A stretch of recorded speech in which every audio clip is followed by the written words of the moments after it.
It had been a long day for Claire, the kind of day that drained you mentally and physically. She had just moved into an old, run-down apartment on the edge of town. The place was cheap, which was the only reason she'd agreed to it. Her budget was tight, but she didn't mind. A little solitude was what she needed, and she'd have the place to herself. No distractions, no noise. Her first night in the apartment felt oddly unsettling, though. The building creaked and every breeze seemed to whisper through the cracks in the walls, but Claire tried to shake off her unease. "It's just an old place," she muttered to herself as she unpacked the last of her boxes. Later that evening after dinner, Claire stood in front of the bathroom mirror brushing her teeth. The apartment had one of those old, foggy mirrors that seemed to warp reflections. As she brushed, she glanced at her reflection, nothing out of the ordinary. But then she saw something strange. Her reflection, it moved, just a little too slowly. For a split second, Claire thought she was imagining it. But the figure in the mirror didn't mirror her movements exactly. When Claire turned her head, the reflection held its position for just a moment longer. It wasn't a big movement, but it was enough to make her stop brushing her teeth and stare. Her pulse quickened as she leaned in closer, examining the image. She blinked rapidly. Could it be the fog on the glass?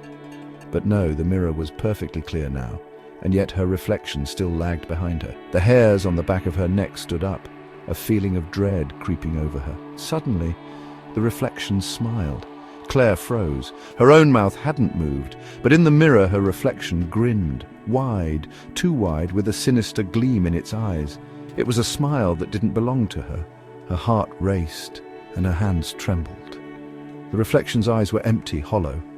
It was as if it was someone or something else entirely. "Stop it," Claire whispered to herself, stepping back quickly. But her reflection didn't stop. It kept smiling, that eerie, unnatural grin stretching farther and farther. Without thinking, Claire rushed to the bathroom door, slammed it open and backed out into the hallway. Her hands were clammy, her breath coming in quick, shallow gasps. She looked down at her reflection in the hallway mirror, expecting it to be normal, to show her the same tired, anxious expression she felt, but it wasn't. The reflection in the hallway mirror was still grinning. The smile from the bathroom hadn't faded. Her own face. But not her own. Panicked now, Claire ran out of the apartment and into the building's narrow hallway. She pounded on her neighbor's door, but no one answered. She could hear movement inside, but no one came. Her thoughts raced. Was it the apartment? Was she just tired? Delirious? She had to get out. She couldn't stay there any longer. That thing in the mirror, it wasn't her. Claire grabbed her phone, but when she checked it, the reflection of her phone screen showed nothing. It was just black, empty. She turned and fled down the stairs, never once looking back. The apartment, her new home, had become a nightmare she couldn't explain. Later that night. After spending the night at a friend's house, Claire returned to the building, determined to face whatever was happening. She walked up to her apartment with hesitation, holding her breath as she reached for the door. When she opened it, the silence greeted her like a familiar chill. The place seemed normal, no strange noises, no eerie presence. But then she saw it. A fresh crack running down the mirror in the bathroom. She moved toward it cautiously, her heart racing. She didn't want to look, but she had to. She had to face whatever it was. Slowly, she approached the mirror and peered into it.